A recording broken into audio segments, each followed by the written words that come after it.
Meu saravá fraterno a todos, mais um encontro aqui no nosso canal, o canal do Portal de Aruanda. Para quem ainda não me conhece, eu sou Marcelo Gutierrez, sou um sacerdote de Umbanda, apresentador desse programa e dirigente aqui da Choupana Pena Dourada. Hoje estou trazendo mais um assunto cuidadosamente elaborado, cuidadosamente selecionado para um bate-papo produtivo, né? Uma troca de experiências em cima dos assuntos espiritualistas, dos assuntos espiritistas, dos assuntos de autoajuda, de Umbanda, de esoterismo, enfim, todo esse universo transcendental que é o objetivo do nosso canal, sempre focado para uma emancipação de consciências, né? Eu iniciei na semana passada através dos pedidos que o pessoal que acompanha os meus perfis no Facebook, mas a minha página de seguidores lá no Portal de Aruanda, também do Facebook, e já vinham me pedindo para que eu começasse a falar sobre entidades, mais especificamente até sobre os Exus. E anterior a esse vídeo, comecei evidentemente falando sobre a minha experiência com o Exu da meia-noite, que é o nosso guardião, que é o Exu dessa casa, que é o meu guardião, a quem eu tenho um apreço imenso, né? E me pediram sobre outros Exus. Eu vou procurar falar sobre aqueles que eu tive algum contato, né? E que eu também estreitei uma experiência de conversa, de procura, de consulta, né? Enfim. Um outro Exu muito... Antes até de falar dos guardiões da casa, para não dizer que eu estou falando especificamente só porque são os meus guardiões, eu vou falar sobre outros Exus que também eu tive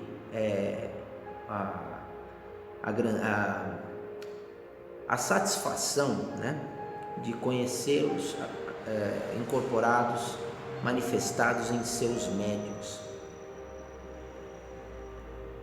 Mas como tudo, né, a gente, à medida que a vida vai nos dando o conhecimento e as experiências e as vivências, a gente vai entendendo um pouco mais o que é proveniente da força do astral, quanto aquilo que a gente vê que é mais uma influência do próprio médium, né? E isso vai fazendo com que a gente faça, evidentemente, a balança e vai aprendendo com isso.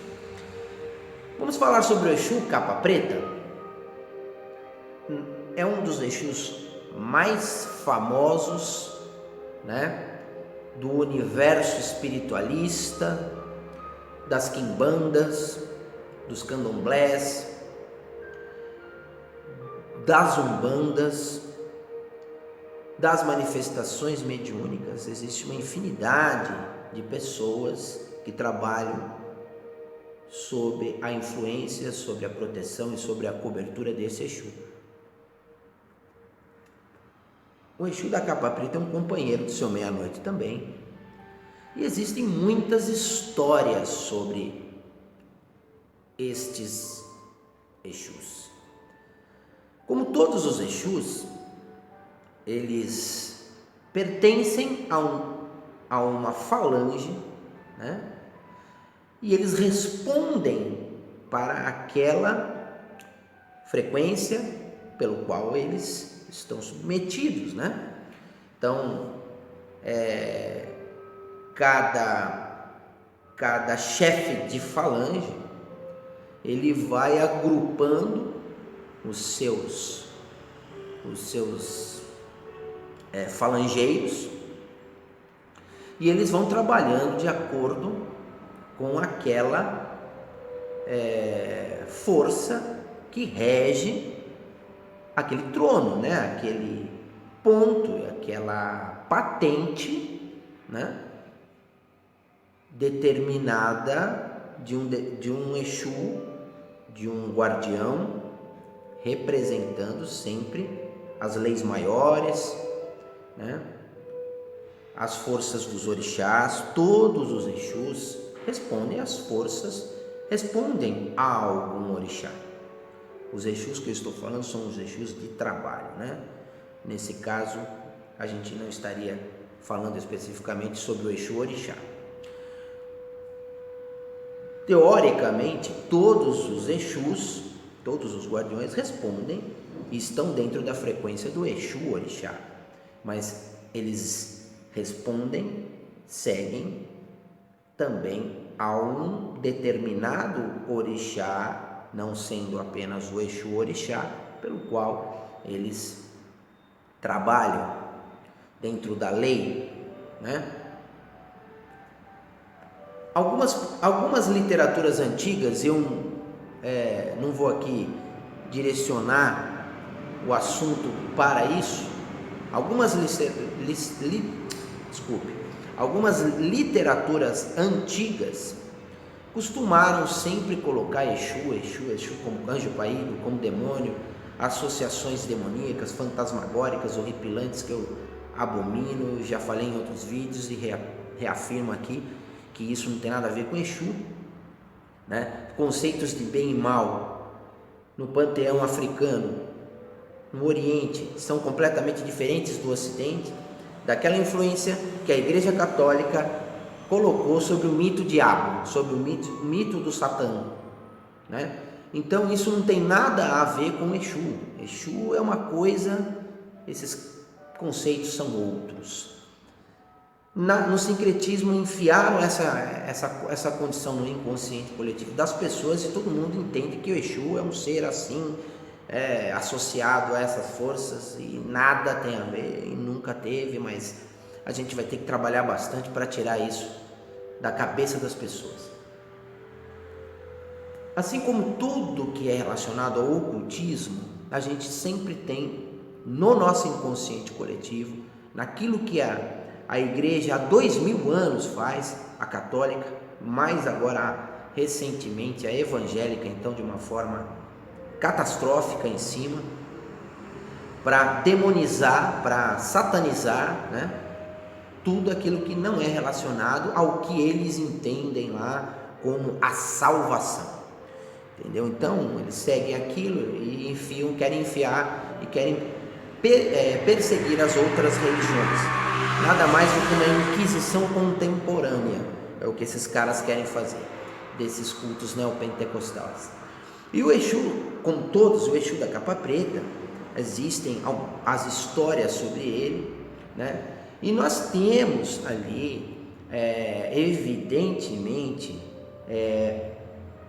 associações que foram colocadas, que foram incutidas no mental dos médiuns, né?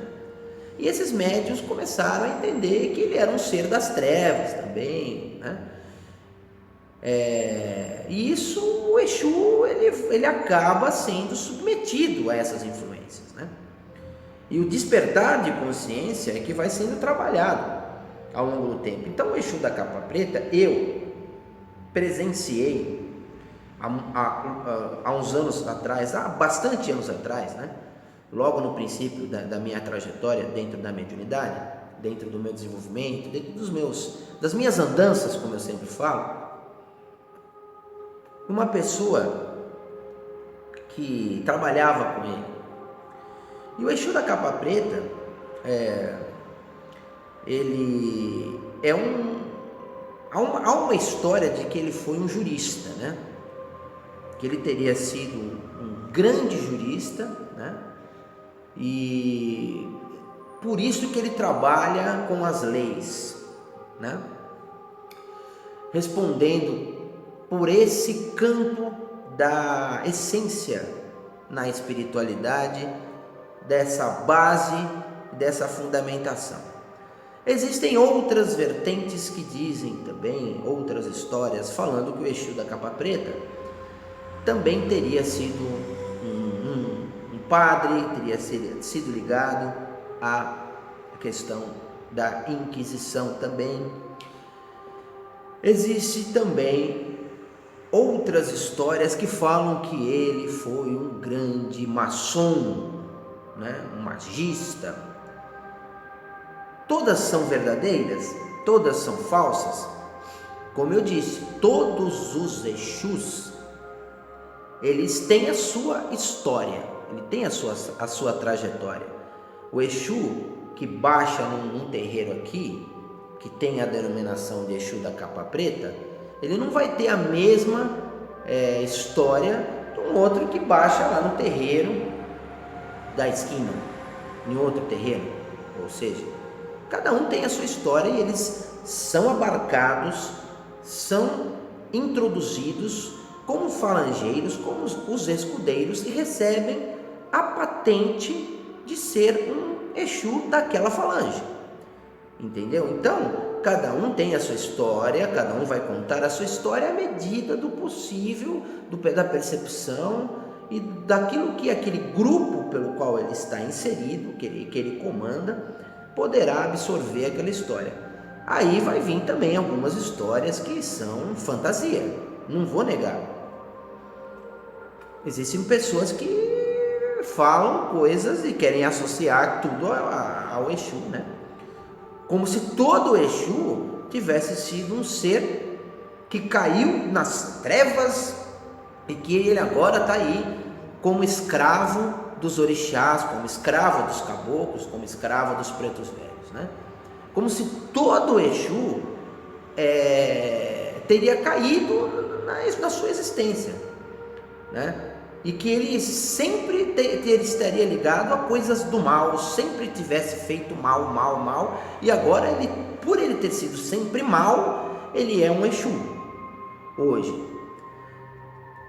Eu não acredito nessa tese, não sou o dono da verdade. Eu entendo que os Exus também, assim como todos nós, passam pela evolução e até um determinado momento eles são abarcados, como eu falei, e ingressam dentro de uma corrente vibratória, de uma falange, de um agrupamento. Mas não significa que só por causa que ele foi um Exu, ele tem que ter sido um ser que só fez maldades, por isso que ele é um Exu, por isso que ele está hoje na condição de Exu. Tem muito Exu extremamente evoluído aí, né? Que ele passou pela evolução normal, assim como todas as entidades que baixam. Tem Exu que vai baixar na mesa kardecista e vai se apresentar como um médico, porque é a maneira com que as pessoas vão entendê-los ali. Agora, uma coisa que eu sempre digo, existem muitos médiuns que estão incorporando quiumbas e que estão se travestindo de Exu. E é onde a gente vê as discrepâncias da manifestação desse médium como a da entidade, né? E aí a gente vai ver tudo que aconteceu ao longo desses mais de 100 anos que nós estamos convivendo com as manifestações dessas configurações de Exus dentro da Umbanda, do Candomblé, do Catimbó, dessas coisas todas que nós vemos. Nós vemos muitas entidades, evidentemente, de baixo nível vibratório e que se manifestam e falando que são determinados Exus. Entendeu? E isso faz com que nós tenhamos essa dúvida de que realmente Exu é alguém que nós possamos confiar. Na verdade, eu vi sim muitas coisas que não combinam com o universo de Exu, né? No meu ponto de vista, combinam mais com os seres das trevas mesmo.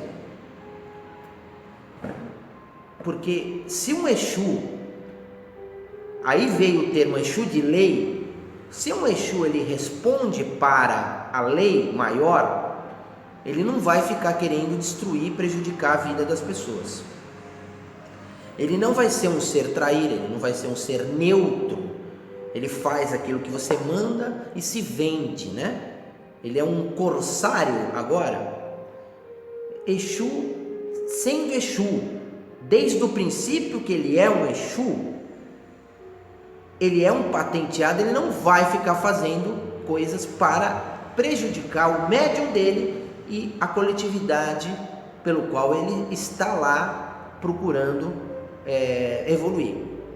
Então, o que nós vivenciamos muito, e essa é a conclusão que eu chego, é que tem muita entidade que baixou em terreiros durante muito tempo, se travestindo desses Exus. Exu, para mim, responde para a lei maior. Ele faz magia, ele é de embate, ele vai para cima, sem dúvida nenhuma. Mas ele responde. Ele não é neutro. Como assim Exu é neutro?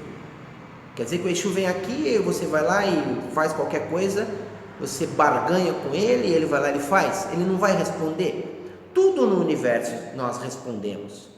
Tudo que está no universo, nós respondemos. Entendeu?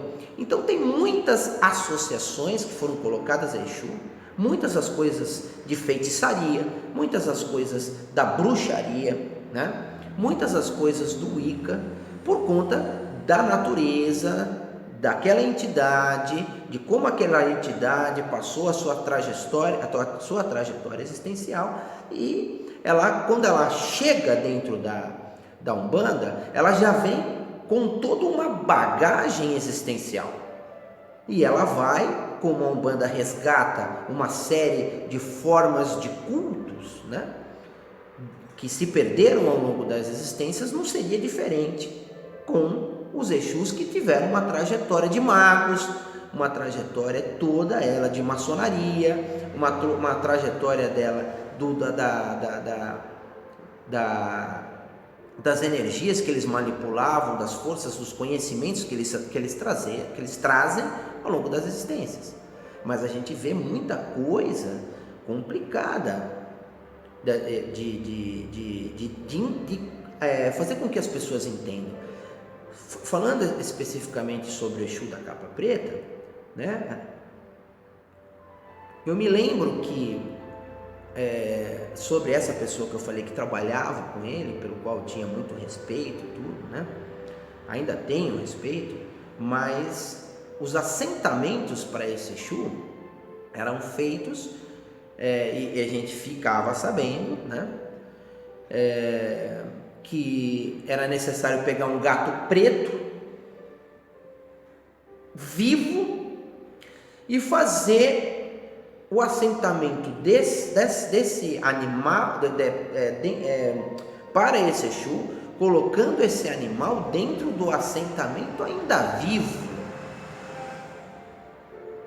E aí esse animal acabava falecendo, morrendo lá dentro do assentamento, onde era cimentado tudo aquilo ali, com o animal ainda vivo, né? Se dava aí coisas para o bicho ficar parado e não se rebelar, não querer fugir, e o bicho era feito o assentamento com um gato preto, né? Ainda vivo o animal. Isso era comum no passado, gente. Eu via muito esse tipo de situação. elementos que eram colocados. Assentamentos do Exu Caveira, então, eram coisas assim que a gente ouvia que eram absurdas. As pessoas profanavam túmulos. Elas profanavam túmulos para pegar o crânio da pessoa ali, para fazer um assentamento, né? Para fazer uma casa de Egum, também se pegava defuntos frescos, recém-desencarnados, para depois fazer todo um ritual de casa de Egum, né? De que forma nós poderíamos entender diante da espiritualidade superior que nós temos que fazer um assentamento, né, para uma entidade que responde para a lei maior, que é um falangeiro de um agrupamento em que é necessário se fazer ao assentamento dele, colocando um animal ainda vivo durante o sacrifício. Vocês percebem quem estão me assistindo, né? Então, a Umbanda do terceiro milênio, a Umbanda da transição planetária, ela vai naturalmente perder essas formas de culto. Ela vai naturalmente, porque o Exu, ele também está para o universo. Esse espírito que se manifesta falando, eu sou o Exu da capa preta, ele também vai ter que se a entidade ainda está ligada a essas conceituações, essa entidade ela vai naturalmente abrir o seu campo de percepção, né? Embora eu entenda que muito dessas coisas, eu volto a dizer, baseado em muita pesquisa e muita percepção, que eu vejo que muitas dessas entidades eram quiumbas travestidos de Exus.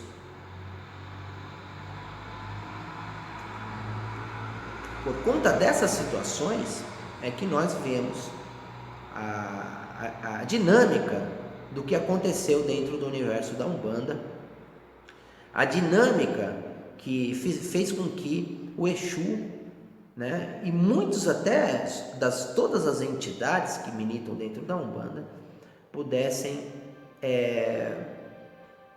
se tornar mal vistos para muitas pessoas que evidentemente não vão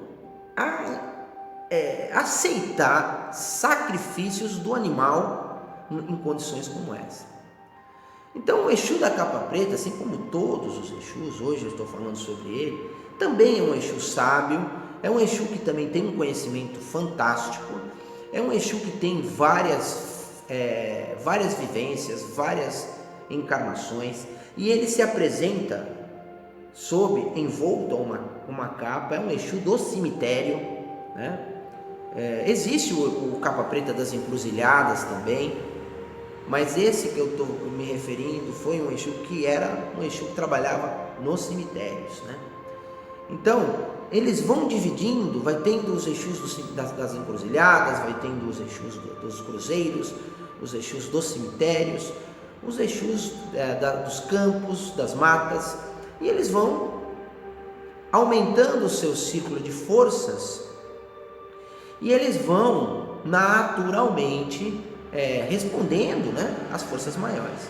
Então, gente, mais uma vez, hoje eu estou aqui falando sobre o Exu da capa preta, não ensinando e não contando histórias das existências deles, né? Porque, como eu disse, cada um tem a sua história, mas nós temos que entender, né, que muito do que nós vivemos relacionado a esses espíritos, essas entidades, foi muita coisa